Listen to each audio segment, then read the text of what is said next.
Pardon me and my tone. You can't step to my throne. They ain't working like me. I did this on my own. You asking where we been, huh? I don't know where to begin, huh? All this dirt on my skin. I just came here to win. I'm more than a man, I'm a monster. Somebody call a pastor, doctor. I got a 6 sense for imposters. So now I'm coming for the whole roster. It's not a game, why you playing with me? You could double back, lose track, try and hang with me. It must be in my veins, something you can't tame, cause I break the chains. Can't control me. I got the power, I got the keys, cause I break the chains.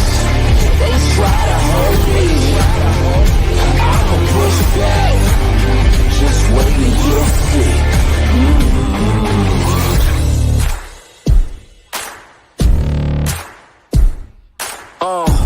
Please excuse me, your honor, but you can't hold me no longer.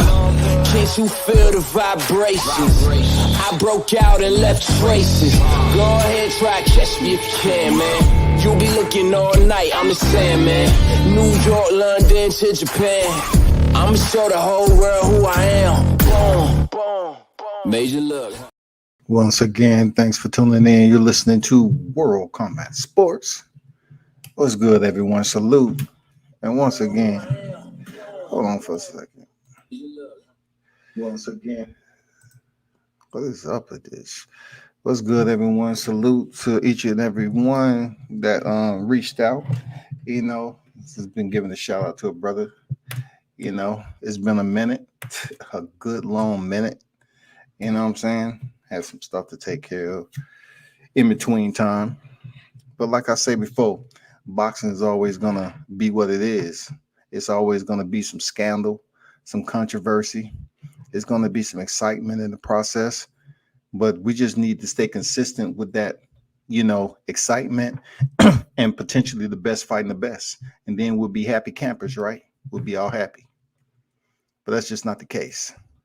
Salute to everyone in the building, man. King Mitch, what's good? Come out, what up? Good to have you back. Yeah, man.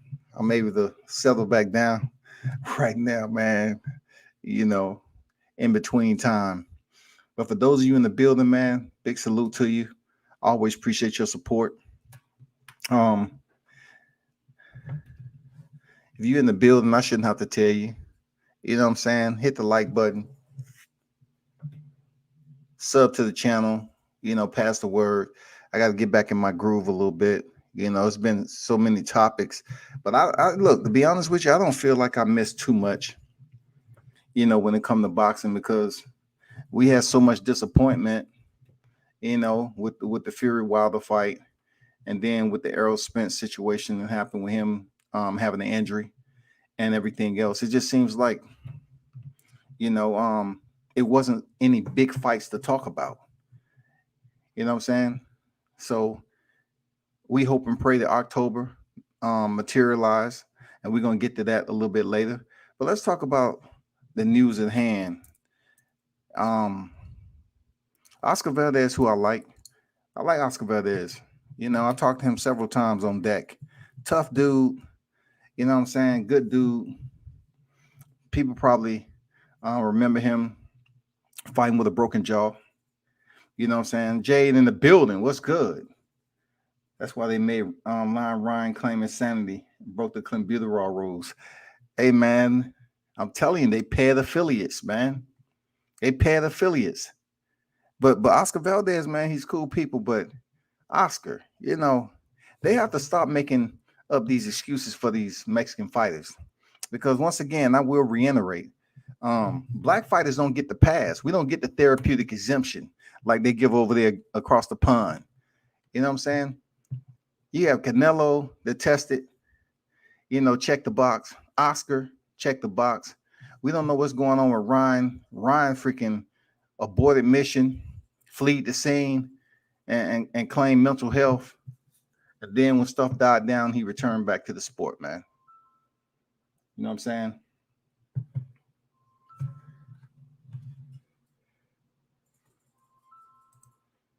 Hold on for a second.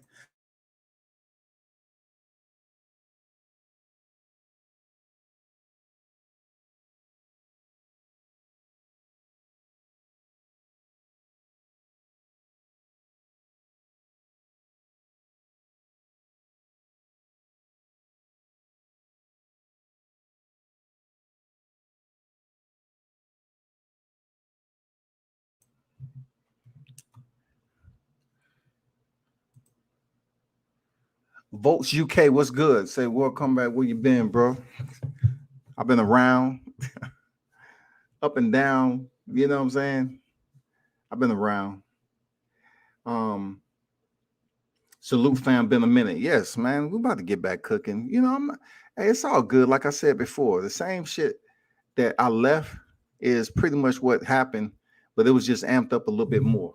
You know, why I wasn't doing lives and everything like that. I haven't really covered boxing physically, on deck, but it's about to jump start once again. We're about to be on deck. If you didn't know, Shakur Stevens, Jamel Herring is basically trying to follow suit, and we're gonna get to that. But back to Oscar Valdez and Canelo. I don't hear a lot of criticism from people with Oscar Valdez because I guess they basically giving him credit for the way he knocked out Miguel Burchelt. But then again, just like we lay claim to Antonio Margarito when he was cheating with his gloves, and he changed the life of Miguel Cotto, we're gonna have to say the same about this because we don't know if he was clean or not. I'm not taking that away from him. We just don't know if he was clean or not, if he's popping dirty right now. That's just how it goes. That's just the language. I've been on record as saying that you just can't wipe away a boxer's entire career because they tested positive once. We've heard fighters mention that it's plenty of boxers dirty in the sport. We heard that plenty of times over. Y'all know that. We heard this plenty of times over. We got fighters that's dirty in the sport, man. PED users all the time. And it's not about a like or dislike because Oscar's a cool dude. You know what I'm saying? He cool. He can fight. But when you cutting corners, however you trying to do it, trying to cut weight, trying to gain an advantage, it's still cheating. And I'm gonna be honest once again, y'all. Boxing is a cheating sport. It's full of infidelity. So don't get too discouraged about the sport.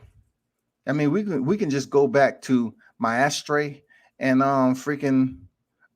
what's his name? Fox.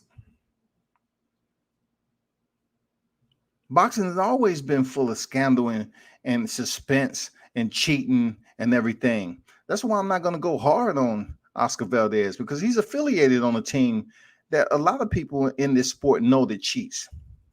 They know Team Canelo cheats. But, they make it a black and brown thing, and they don't want you to speak on it as much. They know it's cheating. It's cheating in other camps too. But people don't want to talk about it. If you slipped up and got caught and you didn't get the calendar days right, and you thought you had a little bit more time or whatever the case, then you know how it is. But don't get up in arms about a sport who loves to be dirty. You know what I'm saying? Boxing bathes in controversy. They love that shit, bro. Every time you turn around, somebody's up here popping dirty. Somebody's up here cheating. Somebody's up here trying to get over Maestre. They tried to goddamn send that man in the ring, and his gloves wasn't even wrapped properly. They up there finessing the padding in the gloves to the rear. That's improper wrapping of the hands, and it took a referee on camera to say who signed off on this. Boxing is a cheating sport, whether it be PEDs or whether it be regulation, protocol, commission, judging. whatever you want to call it. Boxing is a cheating sport. Andrew Charles, what's good? Salute. Salute WCS. Good to hear from you. Appreciate you, man. He sent Burchelt to the Goulage, man. Yeah, man. He sent him all the way up to the upper room and back down into the mortuary. You know what I'm saying? They didn't know he was breathing or anything. They just left him on the table and see if, any good came from it. The man was gone. He was worse off than Manny Pacquiao when Juan Manuel Marquez knocked him out. Valdez put Burchelt in the upper VIP room. Absolutely, man. He ain't never lied. Mark Nash in the building. What's good? Salute to you. Mitch said, I can't front, though. Valdez gave the performance of the year versus Burchelt. Let's see that B sample, though. So Mitch is giving him the BOD, the benefit of the doubt, man, to see that goddamn Bravo sample. You know what I'm saying? He want to see the B sample. We love the performance. I ain't gonna lie. I love the performance. But cheating, we want to see the B sample. Okay, cool. Good enough. But don't let me get to talking about, Paul and Woodley, how it was no drug test in that fight. You know what I'm saying? Don't let me go back to when Adrian Bronner warned us that it wasn't no drug testing at his fight when he was in there with Pacquiao. Don't bring up that though. Man, salute to everybody in the building. Make sure you hit the like button, man. What I will never do is keep on telling you periodically over and over again, grown ass people, grown ass men and women, to hit the like button. If you support the channel, then you know what it is, man. We've been at this long time. You know what I'm saying? You already know the routine. But what we going to do about this Team Canelo situation? Well, I'll be honest with you. We have to treat it just like anything else in boxing. We have to take it for the value that it is. You know what I'm saying? Him not stepping in the ring yet, popping positive, or him stepping in the ring and popping positive. Either or, people are going to compare it to other fighters. They're going to compare it to his popularity appraisal on how they like him and don't like him. It's not too many people that don't like Oscar Valdez. You know what I'm saying? And there's a small amount that don't that do like him. I mean, it's a big amount that like Oscar Valdez, and it's a small amount that don't. You know what I'm saying? He's not one of those big mouth guys to be going around here, even though he was capping, though. He was up here talking about he wanted Gervonta Davis or whatever he was talking about. He was capping. But we'll give him a pass on that. But we really need to take a look at this, man, just like we do all the other fighters, and say, should we care about fighters popping dirty now, being it's already been on record that you have a lot of boxers out here that's dirty fighters? Should we care?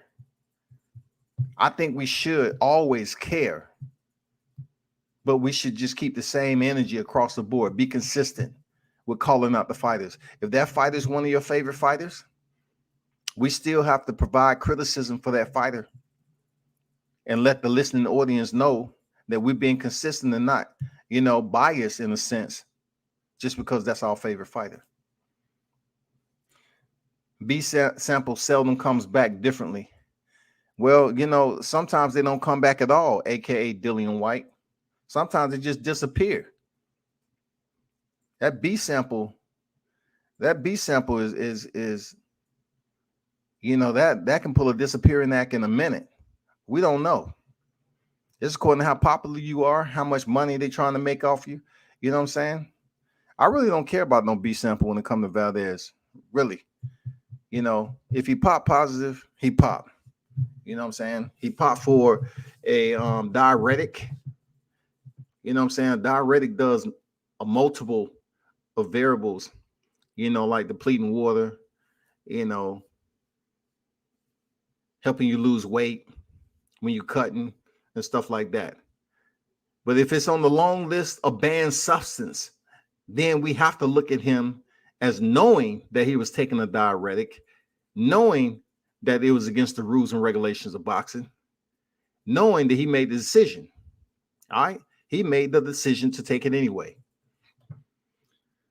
I can hear those excuses already. It's a diuretic. It's not a steroid. Maybe they'll raise the levels allowed. Hell no, not for Valdez. He ain't Nello. You right about that, Mitch. They're not going to raise no goddamn diuretic levels. You know what I'm saying? And what Canelo come on here mad for? Canelo comes on here mad and say, F y'all. Canelo really, being a bit more vocal on the back end of his career.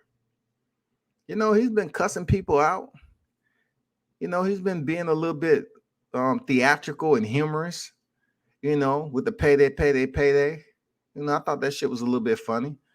But at the beginning of the day, he still pop positive himself. And people love giving him an excuse. Talking about it was in the beef. Clenbuterol levels are now raised because they felt like, if you eat beef in a certain place, you're going to have clenbuterol levels. So let's help out Canelo Alvarez. He's a staple in the boxing community. He's a legacy holder. He's a future Hall of Famer. You know what I'm saying? They know what they're doing. That B sample is gone, bro. Reynoso need to be looked at. Hey, man, a lot of people, Jay, has said that Reynoso needs to be looked at.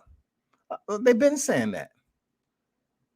But just because who he's producing now his stable and that people need him to put these fights together, they're not going to mess with him, man, because they know boxing is a cheating sport. But you're right. They should put that magnifying glass over there, man. They should have the team, give a knock at the door and have a sit down with Reynoso. Say, what you got going on over here? You got one fighter claiming mental health. You got another two fighters popping dirty. That's what it is, man. Ryan Garcia flushing right now. Don't be surprised he come back built like Hulk Hogan in 1997. I don't think that's going to help his chin, though. Unless they can inject some type of muscle. How do we put it when we take samples, when they extract samples, unless they can inject some muscle fibers or some type of cells into his chin, that's not going to help Ryan Garcia. He can come back bulked up all he wants. We know some fighters stick to what is comfortable for them. And when I say that, I'm talking about Ryan Garcia. He's going to stick to being a certain weight so he can keep the speed. You know what I'm saying? They're afraid to bulk up because it's going to slow them down. Now, take this for instance, there, J8. Take this for instance. You remember when he fought Luke Campbell, right? You remember how Luke Campbell was slipping up under that left hook? And Luke Campbell is a slow fighter, in my opinion, when it comes to defense. But he was slipping. And he was doing a damn good job with avoiding that left hook. So imagine if Ryan Garcia bulked up, how it's going to take away and slow down and reduce his speed. Absolutely, man. He's afraid. So he's going to stay, without benching three. What Wilder was in there benching? Wilder was in there benching like 340 or something like that. He's going to stay from that bar. He's going to stay away from that goddamn weight room. Tell you that much. We damn sure should care. It should be a scarlet leather for fighting. Mm-hmm. I just say this, Mitch. We shouldn't care as if it's something shocking to us, but we should care in a sense for the health of the fighter, the well-being and the welfare of the fighters. Not just because the fighter is a popular fighter that we support, but for fighters in general. But as I say that, Mitch, on the regional level, I see all the dirty. It's so dirty. I can't come up here and talk to y'all and act like, oh, well, we're talking about Showtime, Golden Boy. You know what I'm saying? We're talking about Top Rank. We're talking about match. I can't do that because on the lower tier, on the regional tier, it's worse. You have fighters in there folding their gloves, Yeah, fighters punching the wall, manipulating the name patent in the gloves, and nobody's saying anything. The team isn't saying anything. The commission isn't saying anything. So guess what? When it comes over and when it transfer over and that fighter becomes a professional, guess what? They're doing the same type of behavior and activities that they was doing before they actually made it to this level as a professional fighter. I don't want to go on record as saying, well, majority of the fighters know about it.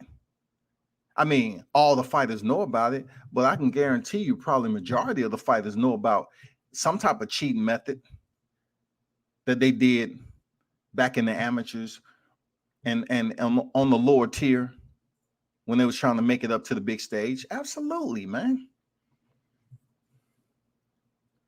Lion Ryan will come back with the full beard and back acne.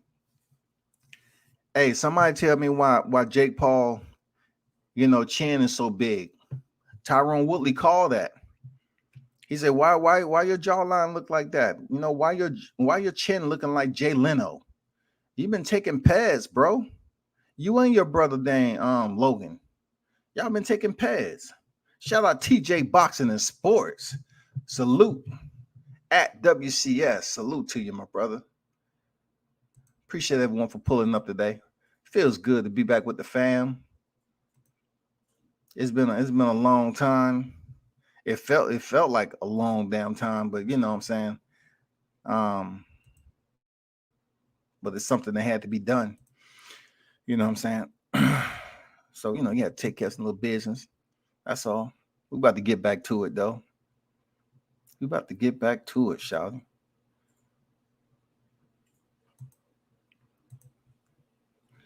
Mitch say, Brian, fuck around and come back with the iron Kakistani chin implant. Hey, man. Damn, he's up here going overseas for the goddamn augmentation, says Mitch. Mitch said he's bringing back the Kakistani freaking chin implant. Hey, that's look, we totally don't understand the structure when we say chin. Actually, the chin has absolutely nothing to do with the knockout. You know what I'm saying? It's absolutely the neurological system of a fighter. You know what I'm saying? When they get touched on the jawline, everybody's system is different. It's wired different. It's according to how strong their neck is, how conditioned they are. I mean, everybody's different. Tito Trinidad, he used to get dropped all the time, get back up and fight harder. It's some fighters that just can't stay on their feet. Amir Khan, you just can't stay on their feet. They will never be able to stay on their feet like that consistency. If they're in there with a high-level elite fighter. Never. James Kirkland, his chin, very, very suspect. Nothing they can do about it. Just because you get knocked out doesn't mean you have a suspect chin. But those individuals get knocked out with punches that we didn't think was severe enough for them to go to sleep, them the ones that are in trouble. Those are the ones that's in trouble, man. It's a lot of fighters out here. Like, perfect example, y'all. Perfect example. Y'all saw the Montana Love fight and Baranchik, right? Did Baranchik come out there with them Claymore mines? Was Baranchik not trying to send Montana Love chin, head, his whole freaking chest cavity into the upper bleachers? Was he not trying to drop some bombs on Love? But when you are a fighter who has been through wars like Baranchik, it comes a time where you still able to fire off shots. He was throwing punches with bad intentions. I mean, I'm talking about bad intentions. And then guess what? Love was freaking accurate. He was zoning in on his target. His timing was there. And he started touching Baranchik on his chin. It wasn't more so Baranchik can't stay on his feet. It's just that man is to a point right now. He's took punishment in his career, and his whole infrastructure internally is jacked up. He would have kept on fighting till he died, man. You know, he had a beautiful wife ringside. That remind me of Kodrichin. His wife was ringside when he was knocked out, wasn't moving. I mean, that's a tough sport, bro. Boxing is a tough sport. I can only imagine how dirty it is on the lower tiers. It's absolutely dirty there, Charles. It's absolutely dirty. People want to come up here and act like, oh man, we want to treat the sport with respect. Y'all, no, them same people know damn well they have been through some things. They're trainers, they're trainers at the one point in time on the bottom tier was showing them certain tricks.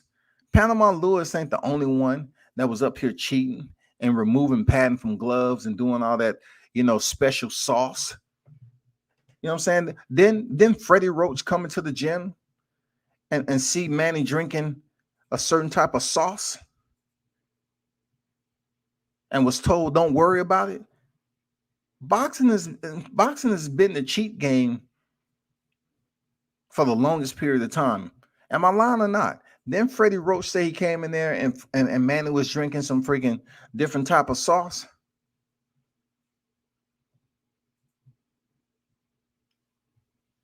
Cheating would never leave boxing. It's just all about when they choose to cheat. They have to do it in a sense where they don't get caught. Like the Maestre fight, he felt that he was good. Like they felt like they had smoothly manipulated the padding in his gloves, put the tape on there, and a naive, inexperienced commissioner came back there and signed off on the gloves. Didn't really have a visual on what he was looking at. He just signed off on the glove. But the referee that was in the ring, very assiduous type of individual. I like that. He caught it, and then we seen what happened. Even though the referee caught them the cheat code, the referees got it wrong. But give it up to the WBA for somewhat correcting the problem. I thought they should have gave Michael Fox his freaking belt, but they stripped him of the title, and I guess Michael Fox is not, or Maestre, which one? Michael Fox or Maestre? I think Maestre wasn't interested in fighting Fox again. He said, I'm gonna let that shit go. I'm gonna let it simmer down a little bit, and then I'm gonna come back later up the street. It's the wiring. You can either take a shot or you can't. True words. You either take a shot or you can't, man. Some people get, tapped on the jawline. They keep on punching. No problem. And then other fighters, they just go down so easily, man. And it happens all the freaking time. And I know they go home and they say, damn, why can't I stay on my feet? Let's talk about the WoodleyPaul2, right? I'm pretty sure y'all seen that shit. The WoodleyPaul2 fight. The reason why I'm not going to say it's a total circus, because the promo up to this fight was much better than Ben Askren. Ben Askren didn't have a personality, but Tyron Woodley did. He had a personality bigger than Jake Paul imagined, and he took it for granted. So, Tyron Woodley was able to talk his shit just in the same gear and shift gears on Jake Paul from the goofy shit he used to doing. Tyron Woodley has been here before. You know what I'm saying? But when they split the ropes and answered the bell, I just felt Tyron Woodley, he could have stopped Jake Paul if he would have been more active. But there's a question floating around out here. Did Tyron Woodley get paid not to defeat Jake Paul? Because if you look in the Floyd Mayweather fight with Logan Paul, he hurt Logan Paul several times in that fight. Tyron Woodley hurt Jake Paul in that fight, but it wasn't a sense of urgency where they just dogging him like they coming back with tenaciousness and they trying to take his head off. Like they're coming back like Mike Tyson trying to bite the ear. It wasn't even any over aggression. You know what I'm saying? After he had him hurt, I felt like a lot of people was just looking at Jake Paul and trying to see what he was going to do, how he looked, and they really wasn't paying attention to Tyron Woodley on how improved he looked with his poise when he was in that boxing. He looked so poised in there, man. And Tyron is not the one to really throw a lot of combinations. So I know he was going to pop shot and pick his spots and try to score, with a jab, with a two, move around. But, at a certain point in the fight, he was pressuring Jake Paul. You're not going to get a volume of punch flurries from Tyron Woodley. It's just not going to happen, people. He don't fight like that.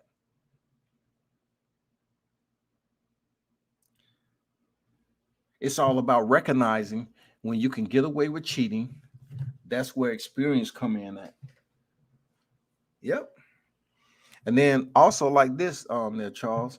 What about the individuals that's able to stay around the same people, and they're actually become, I wouldn't say students to cheating, but they're at the desk.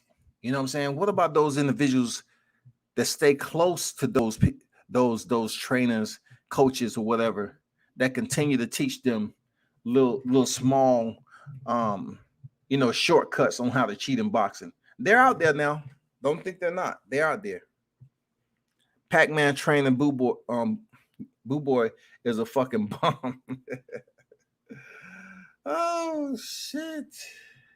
And Freddie Roach has no balls, and it's just for show when it comes to Pac-Man. Man, leave Freddie alone, bro. I'm not saying you're wrong. I'm just saying, when it comes down to it. What do y'all think? Man, I mean, trainers, what can we say about the trainers? It is what it is. I mean, trainers are subject to criticism from direct representation from their fighter. When their fighter's out there winning and they're looking spectacular and they're putting butts in the seat, the trainer, in some cases, gets the credit. And then, when you have trainers out there with certain fighters that just make an absolute fool of themselves, or they abandon the game plan, or they don't listen to the game plan, then the trainer comes into question once again, like, damn, why your fighter doesn't respect you enough to listen to you? Mel Charlo. You know what I'm saying? I mean, it all depends with these trainers, man. 1 minute they golden, the next people, has those Twitter fingers, IG, pressing enter, sending, commenting, sending that hate. I mean, it's never going anywhere. Long as we totally understand that Tyron Woodley and Jake Paul, Tyron Woodley told y'all that they was pretending like it was going to be a drug test. They was trying to tell him some BS, talking about, okay, it's a urine analysis. We already know what a urine analysis is. It's just basically pick out certain things that you can detect in your urine that deals with your health. That's it. You know what I'm saying? And look, if they choose to test for PEDs from that urine, they make sure the chain of custody is proper. They just don't have an open cup, taking it up the hallway and everything. No, you have to seal that. It has to be a chain of custody, man. You have to make sure you follow in protocol when it comes to urinalysis and piss tests. You don't want any type of contamination. You don't want people trying to accuse you of not following protocol. And then when they do pop, they say, well, guess what? That's bullshit, because he took the cup out the room and it didn't even have a lid on it. No, you're supposed to put the lid on it right there in front of the fighter, put the tape on it, and sign it. and it's not unsealed until it gets to the place of testing. Did you see your boy Daniel Dubois? Okay, Daniel Dubois went in there and handled business. Short, quick, and simple, right? And we know that this was pretty much the first fight, him coming back from the Joe George knockout, right? Stoppage. Where Daniel Dubois, he just stood in there. He was a Macy mannequin, and his eye just swelled up, and he couldn't do anything about it. Or he chose not to do anything about it. Now, Dubois, in my opinion, he has talent with the right style. I don't know how far Dubois is going to go. I don't know, man. He's a young lion in the game. I don't know how far he's going to go in the sport, but this is what I believe he ain't ready for. I don't think he's ready for a title shot yet. You go in there and wipe the nose on one fighter, and you want to go in there and think, even though I have mad criticism about Anthony Joshua, I seriously think Anthony Joshua will knock Daniel Dubois clean out. I think Dillian White. I mean, come on, man. I think there's fighters out there that'll give Dubois a serious problem, man. So for him to get on the mic and talk about he's ready for a title shot, he's rushing it, man. You already have one loss to your record. You just need to continue to work on your fundamentals, your technique, continue to improve your skill set, and then, take on 2 or 3 more, not soft touches, but take on some competitive opponents to build up your record a little bit more. If you come anywhere close to a title fight, either with Deontay Wilder, Anthony Joshua, or Tyson Cheating Fury, I believe all 3 of those people will stop Daniel Dubois easily. Pac and Roach are super vets. Ugas put that right on his head way too often. Yeah, man. We all know Manny Pacquiao can get touched up. Hey, I have to, I give an apology to Ugas every time I seen him in person. Good cat, good dude, man. Very respectful, everything. I even got a picture with Ugas. I haven't even posted that picture before. But anyway, I was skeptical that Ugas would get it done, and he got it done. I'm not apologizing because I went against Ugas, but if anyone listened to my lives, I never really gave Ugas credit for beating the fighters he was supposed to go in there and beat. You know what I'm saying? I just looked at him as he wasn't that entertaining. You know what I'm saying? But Ugas has stepped up to the plate, man, and did what he had to do. I just always looked at it like, I don't think Ugas is going to get this done. I don't think this. I don't think that. But hey, he went in there and got it done. I for sure believed that Pac-Man was going to pick up that belt, and we was going to see Errol Spence and Pac-Man. I thought for sure. And then I kind of, exhaled a little bit when I heard Ugas trying to get a rematch with Pac. I say, well, if Pacquiao gets a rematch with Ugas, once again, my apologies, but they still can run the game, though. They can run the game. Ugas picks up the title. He defends it. And then Pacquiao, takes the title and go in there and faces freaking Errol Spence or whoever. I want to say Terrence Crawford, but I don't see it happening anytime soon. But yeah, it's still a plan in place to unify this welterweight division. They just want the final unification to be 2 big names to rake in that money. And Yordenis Ugas is not that big name, in my opinion. His name doesn't halo above those called Terrence Crawford and Errol Spence Jr. That's all I'm saying. That's all I'm saying, y'all. Andrew said, I didn't actually see the Dubois fight, but my general feeling on Dubois is he's already way behind the young bucks in the heavyweight division. Absolutely check the box on that, bro. Green side. You know what I'm saying? Green side on that. I just think Daniel Dubois has a lot of people he's trying to impress. He's trying to put himself in the equation over there across the pond, and that's hard to do when Eddie Hearns is babysitting. Joshua the Gentle Giant. You know, he's trying his best to keep those belts over there as long as he possibly can. So if Dubois is trying to convince himself that Eddie Hearns is going to give him eye play, like he's going to even take a gander and look over his way for a title shot, I don't know, man. I mean, he just don't sell no tickets. You know, he came over here to the U.S. Kudos to you, Dubois. Kudos to you. You came over here and fought in the U.S. Kudos, bro. But who's going to remember you, man? Look, you just can't come over here to the U.S. and get a knockout unless it's Andy Ruiz and Anthony Joshua-esque type of fight. You can't just come over here and knock out anybody, and the U.S. fans are going to be like, oh, man, that dude, oh, my God, Daniel Dubois, I'm going to follow him, man. Okay, I will pay more attention to this guy. No, man, I like that. You're not going to get that attention over here in the U.S., man, from knocking out a guy with a name that's lower value than what we used to. Combat, it's on record on your platform. I said the good money was on Ugas. Yeah, man, you did. You did. I wasn't giving Ugas, that proper respect like a lot of y'all was. A lot of people was going for Godinez Ugas, to get the job done.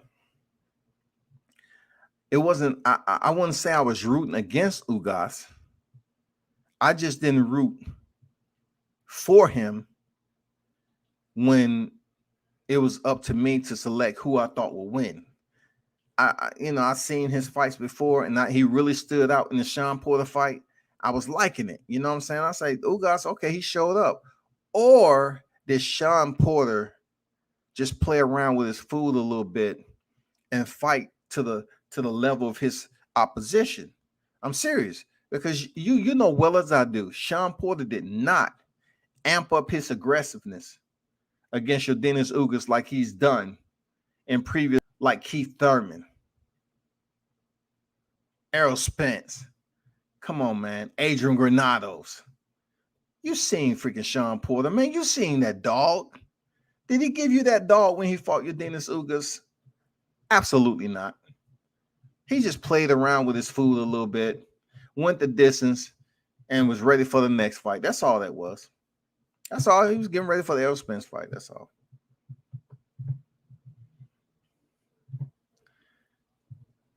The Gentle John and Mental Midget. See, as hard as I've went in on Anthony Joshua, all that is still out there resonating in the streaming universe. You know what I'm saying? People, I don't know how many groups I was kicked out of just because I was telling people that Anthony Joshua chin is packed with aluminum foil, wet confetti, styrofoam. He's the weakest heavyweight in boxing today, even though he holds the belts. If we want to go down the timeline on how he got the belts, then we can do that. But this point blank period, we totally understand the Duck Masters Coalition was Anthony Joshua when it came to Deontay Wilder. He didn't want to fight Wilder. He ducked him. He jumped on the mic without Eddie Hearns' consent. And he up here putting out a bet to my, hey, you give me $50 million, we'll fight tomorrow. Guess what? He ended up turning it down. We already know the story. The biggest capper, the biggest ducker. Him and Ryan Garcia is in the same. No, I think, to be honest, I think Ryan Garcia has moved into the numero uno spot of capping and also the Duck Masters Coalition. Ryan Garcia, absolutely hands down. Ryan Garcia is up there solo dolo. And you know what? When you first in the Duck Masters Coalition, you don't get a medal for it. You don't get shit. I thought Pat was going to win because I thought that how the script was written, I was pleasantly surprised to see Ugas beat Manny. Absolutely, Andrew. Absolutely. Man, you know what? That sums it up for me perfectly. That sums it up for me perfectly, Andrew. I thought Pac was going to win because I thought that's how the script, everybody knows boxing has a script. Some fights, everybody knows. That was perfect, man. You was absolutely right on that. We just can't pick out when the script is going to actually conclude perfectly. You know, because some scripts, it may be a script before the fight starts, but it doesn't play out the way it should. You know, but this one, in a sense, absolutely perfectly well put by Andrew. The script was written. It did not play out that way. But it was good to see Ugas beat Manny and put a legend on his record as he continued his career. He don't have long, but you know, that was good to see him, you know, have Manny Pacquiao on his career, on his resume, on his boxing ledger. I thought Ugas would flat out win the fight, but I thought the powers that be wouldn't allow Pac to hold that title hostage again. You know, I thought if that fight, Mitch, went the distance, I thought they was going to rob Ugas if he indeed was the one that was outperforming and put together the better punches. I seriously thought that they would rob that man. I said, yeah, they're going to rob Ugas and they're not going to give a fuck about it. So what? Who are you? We're going to rob you. They didn't. I guess they seen how old Manny Pacquiao looked, how slow he looked, how he was getting touched up. And they say, you know what, we can't turn around and refresh the memories of people when they was looking at Maestre and Fox. We can't do that to them. The WBA president is trying to clear his name. He's not trying to look, he's trying to clear his name. He didn't want them people outside his window in his yard with them burning crosses. He says, shit, I gotta make this right. I got individuals standing out of my yard with motherfucking lit crosses, torches, Molotov cocktails, all that shit. AJ is a Dwight Howard.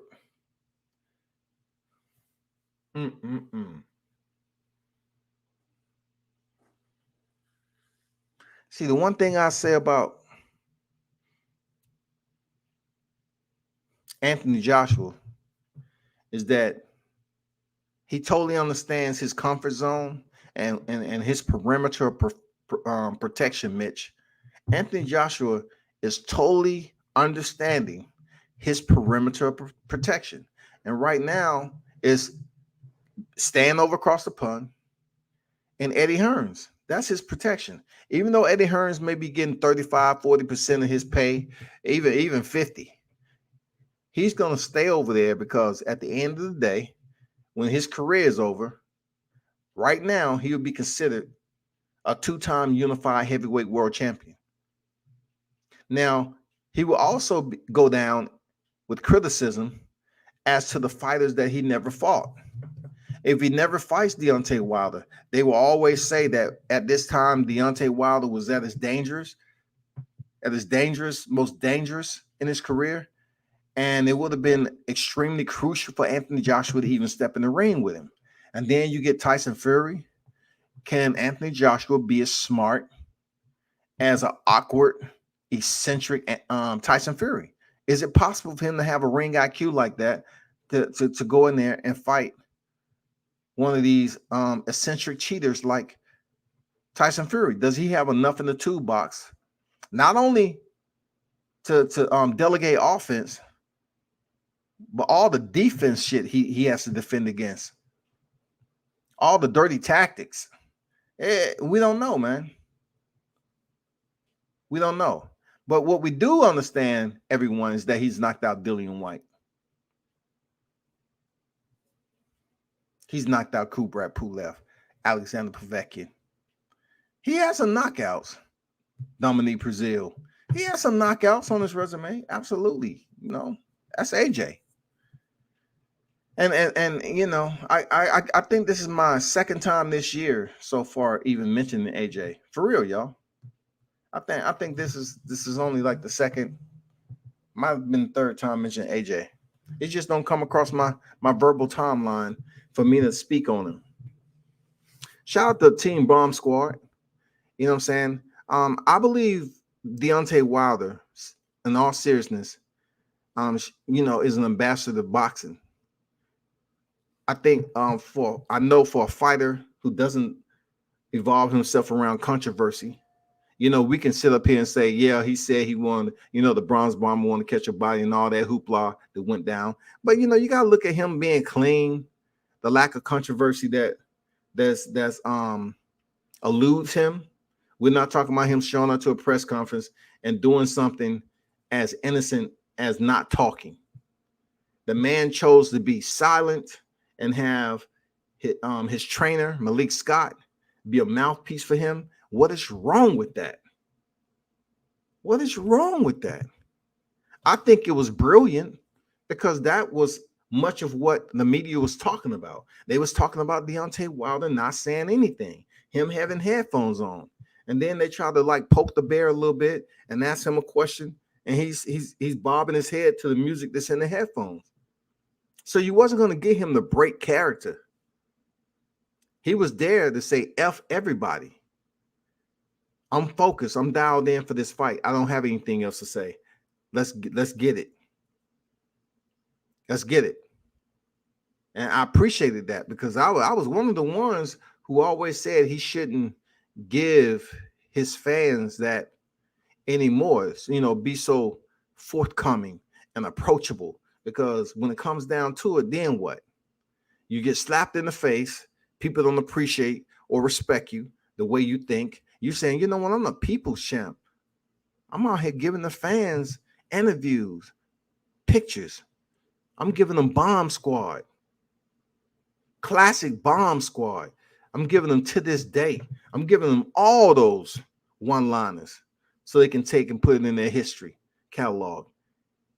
And then you boo me when I'm walking down with Tyson Fury, the face Tyson Fury. I mean, yeah, he should have a different attitude. I ain't mad at him.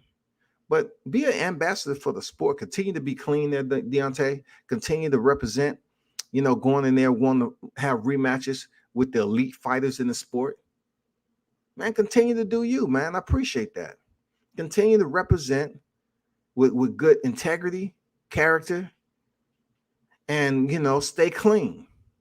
Because Lord knows if Wilder came in here and tested dirty for high salt levels, you know what I'm saying? He can have high blood pressure from high salt levels. People's like, oh man, it's something with those salt levels, man. Even though it's not on the damn regulation list, but his salt levels are too high. I'm serious. He's trying something. It's something he's trying. I think that's the mask, what he was really taking. Those salt levels being high, I think he was actually drinking salt, chasing it with something. Maybe some vodka, some gin. He was consuming salt levels to mask, using as a masking agent. You know what I'm saying? I mean, they will vilify the shit out that man, but real talk, seriousness.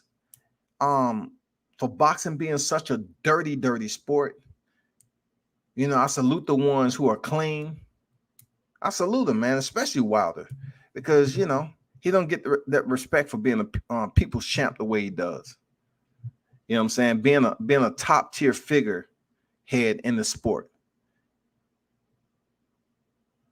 I'm not going to go on a motivational speak and say more fighters should stay clean. They are. It's fighters out here that's getting clean. Shout out to Chris Colbert.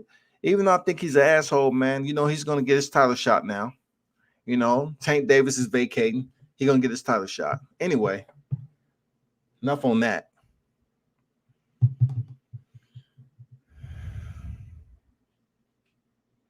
I've been seeing certain individuals that stream on here, drop down to the A, and support the fights. A lot of them I do know, but one thing you won't find from me, I'm not going to shoot you a DM and say, hey man, why you didn't get with me, man? I seen you down here. It's just not going to happen, fellas. If we link up for sure. But I'm not gonna sit up here and be mad at you for handling your business. I didn't pay for your flight down here. If you came down here to the A in my city, and you support a fighter of yours or whatever, man, I salute you for that. Do what you do, man. Do what you do. Real talk. But let's just take in consideration there's a lot of boxing going on down here. And some of you all stay in a short enough distance where you can drive. But it's a lot of fights going on. Shout out to Brian Norman Jr., the Assassin 2.0. He was coming off a knockout, a obliteration of his fighter. You know what I'm saying? Shout out to Tito Lopez. He just ended up putting away another opponent. Shout out to Tito going in there getting it done. Shout out to Hot Rod. Several weeks back, he went in there again and stopped his opponent early. And from what I understand, like, this may have been another opponent that was a previous mixed martial arts guy too. I'm not sure, but them mixed martial arts fighters / boxers, those are pretty tough guys, man. They know different ways on how to manipulate you on the inside. Their footwork, their movement on the inside, their dirty boxing is pretty decent. But shout out to him, Maybach Hot, man, for winning that title. And I'm still waiting to try to get an interview with him. But yeah, shout out to them. Shout out to Grindhouse, man. Coach Mustafa and them boys over there. Mac Truck in the building. You know what I'm saying? Big Snipe, Mo Millions, Tay Jones, Golden Warrior over there. It's Christian. It's cats that's over there in the Grindhouse getting it in, man. Shout out to Buckhead Fight Club. Shout out to Demarius, man. I forgot his name. He just fought. He ended up getting a stoppage. Quatavius Cash, man. Shout out to him. It's a lot of cats that's actually from the A that's out here getting it in. Let me see who I missed. Who else that's out here? And you know what? I got to give a shout out to Gervonta Davis because he's the one that started this cookout. You know what I'm saying? Gervonta Davis came down here in December 2019 and he fought Gamboa. And then, of course, we went into the pandemic. And then he came back around and stepped in there with Mario Barrios. Gervonta kind of lit the flame, man. Now boxing is burning down here in the ATL. Every other week, you see a fight card down here in the city. And I love it. It's good. You know why it's good? Because it gives these fighters that's down here the exposure. And also, it allows them to be able to step in the ring again in front of a large audience of people that's here to support fighting and support boxing in ATL. It's looking good. And, I see TBV down here. I seen Ohio Run Boxing down here recently. I didn't see them, but I seen them online. They were supporting their fighter. I seen a plethora of other people, man. But salute to y'all for stopping down in the ATL, the Dirty South. AJ has a couple of okay wins, has accumulated some accolades. Dwight Howard has a couple of all-star appearances, defensive player of the year. But in the grand scheme of things, they ain't really shit. Damn. Hey, man, don't get me to defending. Hey, I look at it like this, Mitch.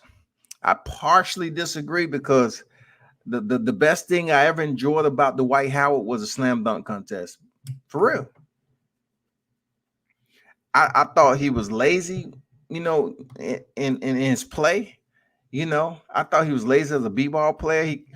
To be that tall and, a physique like that, I just think he didn't put out as much. But anyway, don't let me get to talk about who didn't put out much because Kwame Brown goddamn roasting motherfuckers on here. Don't even say anything about Kwame because he will come for you with a motherfucking scope and a silencer on that motherfucker. Seriously. Kwame Brown don't play, dog. But I would say Dwight Howard dunk when he won the dunk contest, man. I felt it was entertaining. I think a lot of people thought the dunk contest was entertaining. But I digress. You know what I'm saying?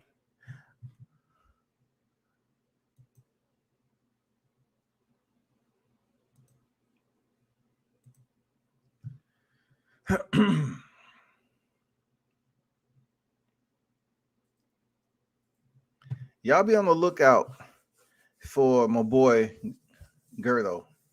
All right. Be on the lookout for my boy Gilberto Ramirez. He's undefeated, man. He has over 40 victories. I'm telling you, he was a champion in 168. Now he at 175. He's trying to fight Demetrius Bivol. You know what I'm saying? I like Gilberto, man. Quiet dude, but he can fight, man. He can fight. And you know, another person that's tall and lanky like that can fight his ass off is Sebastian Fundora, the Tower Inferno, man. He you know, he can fight his ass off to be so tall, man. Hey, while I'm on here, tell me what you think about Jamel Herring versus Shakur Stevenson fight, October 23rd down here in the ATL. What y'all take on that? Let me know what you think. Do y'all care? Or are y'all looking forward to doing it? And do you think they can sell out the State Farm Arena like Javante has done, or no? Let me hear your thoughts on Shakur Stevenson, Jamel Herring. Would Jamel Herring be able to come in here and put on a performance like he did with Carl Frampton? You know what I'm saying? What can we look to see with Shakur Stevenson? Is he going to give us something that's much more entertaining than we've seen in some of his fights where he got criticized for? What you think? Let me know. Oh shit, J8 already threw down the hammer. J8 said, don't be surprised if Herring win that fight. See, that's what I'm talking about, man. J8 threw down the hammer already. He thinks Herring has a chance for the upset. But will it actually be an upset, though? If Jamel Herring beats Shakur Stevenson, will it truly be an upset? Because I got to give my simplified devil dog comrade, you know, I got to show him some love, man. We both on the green side, shout. Will it be an upset if Jamel Herring is the champion? He's a champion. So wouldn't it be his duty to go in there and defeat Shakur Stevenson and keep it moving? Would it be his duty to defeat Shakur Stevenson and keep it moving? It's no upset.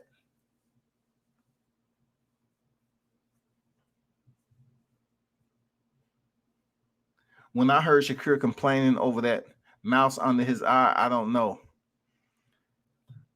Like my label for Shakur Stevens is that he's the emperor of boxing.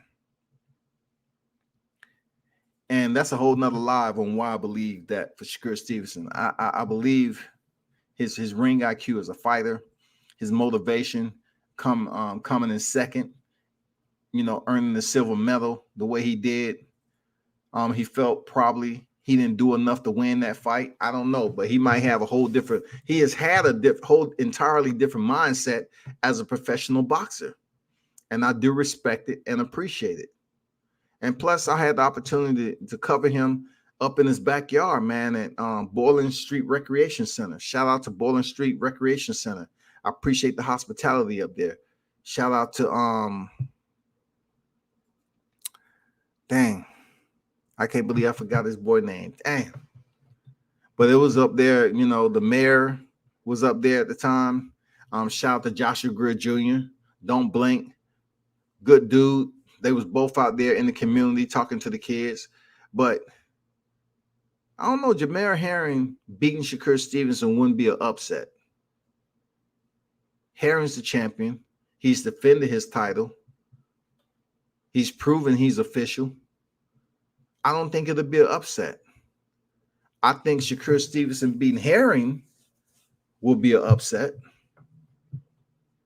Because if you weigh in the performances, Jamel Herring coming into this fight stopping Carl Frampton, absolutely. We're talking about the same Hampton that went in there and looked damn good against Tyler McCreary.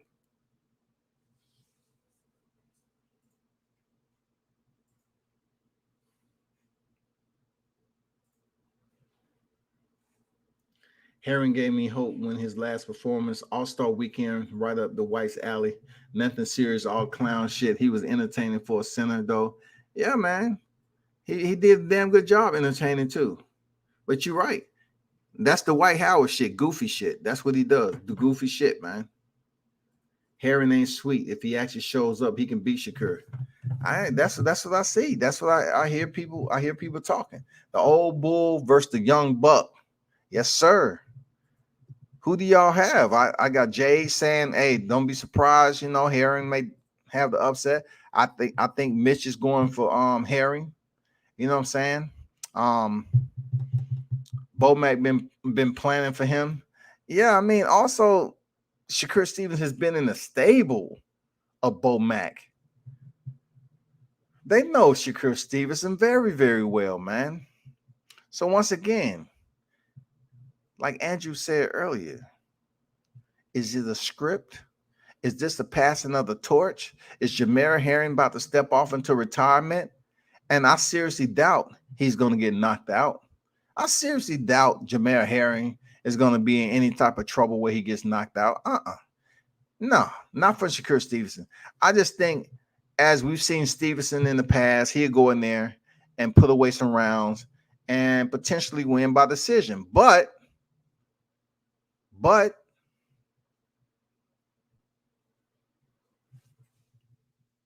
is it possible for Jamar Herring to get robbed? There's always that possibility with boxing. But in this particular fight right here, is there a script? I don't know. I don't know, because Stevenson was moving fast at one point. They slowed his ass down.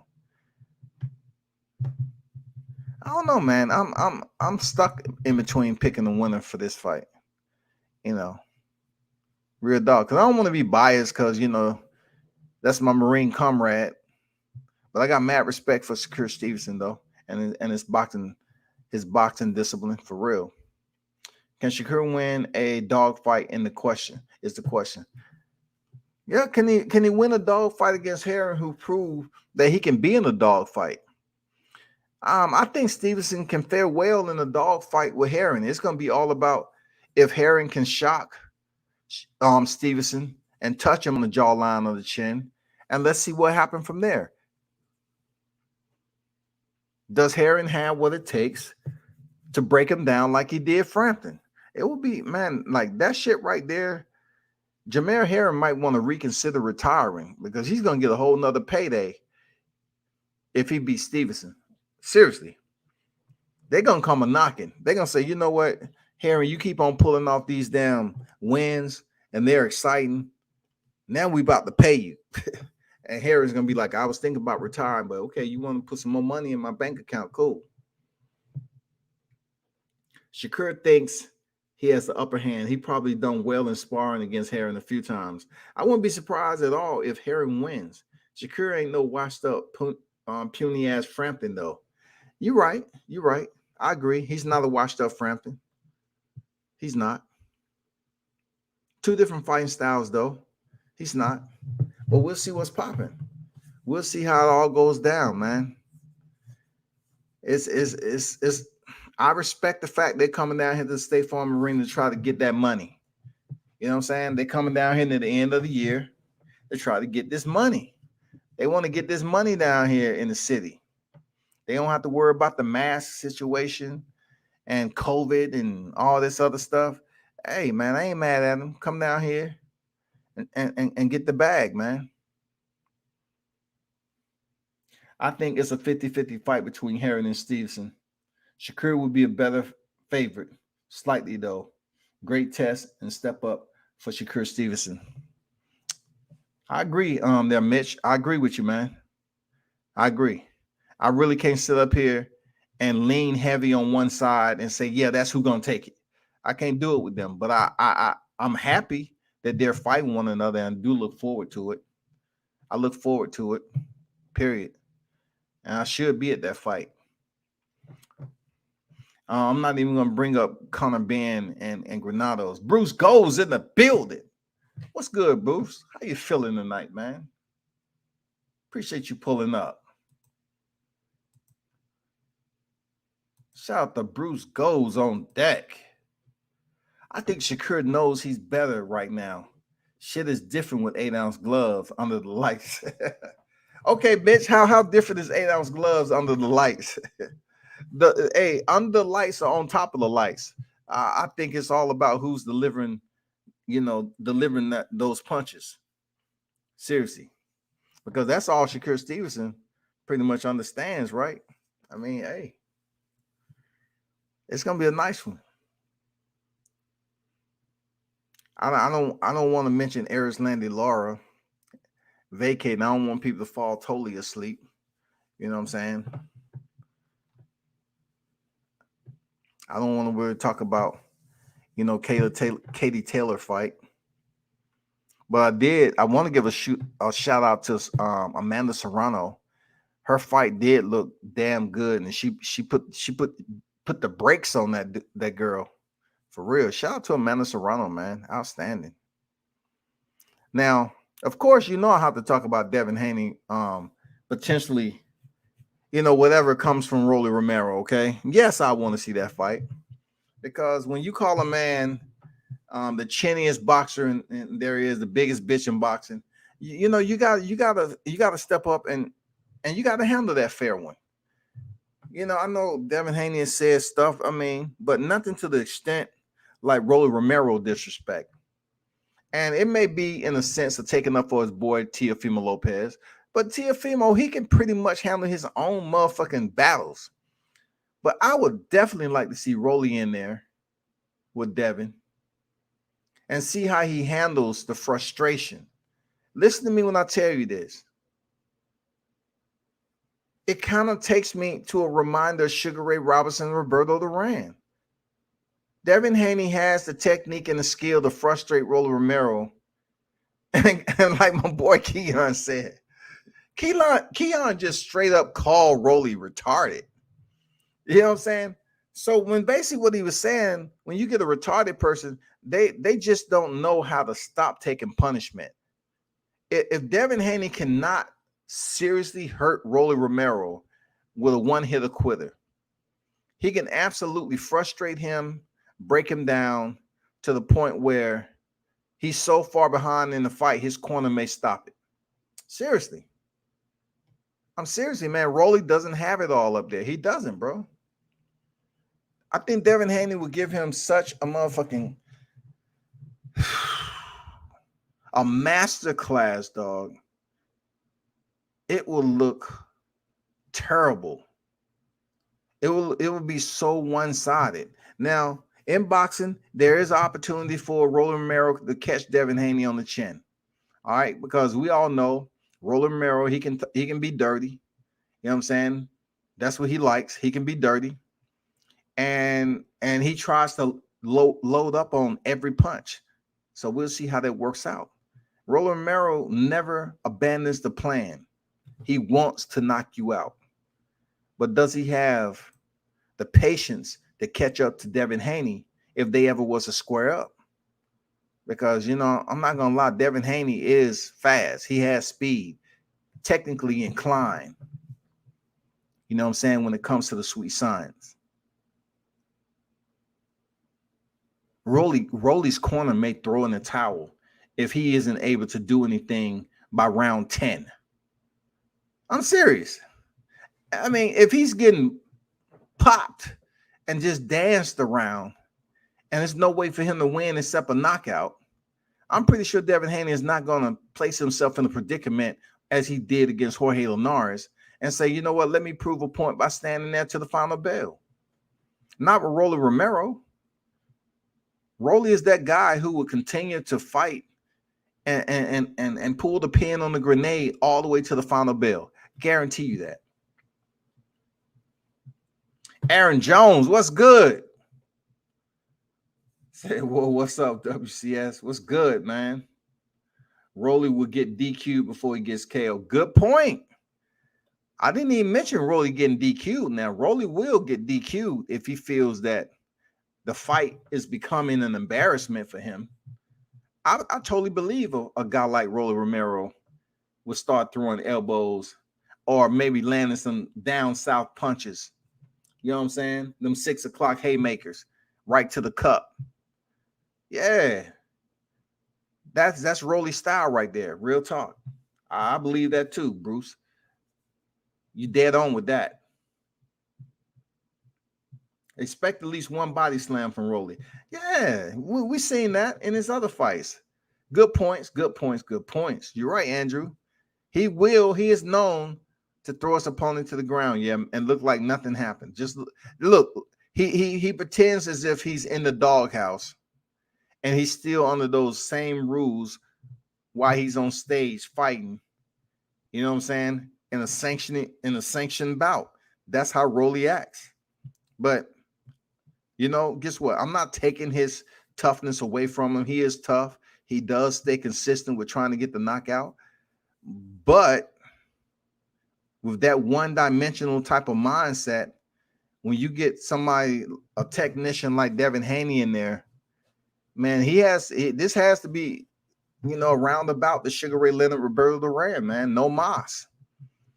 Devin Haney makes force Rolly to say no mas, y'all. No more. I'm tired. I'm done. You know what I'm saying? I'm not putting up with this. He's not trying to fight. This is going to be Rolly Romero's stand. Oh, he ain't trying to fight. He's trying to run. He's trying to box and shit. He ain't trying to stand in there and fight. I want to fight. But Haney keep on peppering, and disappearing, being David Blaine and Copperfield at the same time, disappearing on his ass. Houdini. And then Rolly just put his hand up. Ref, what are we going to do about ref? Take a point. He's running.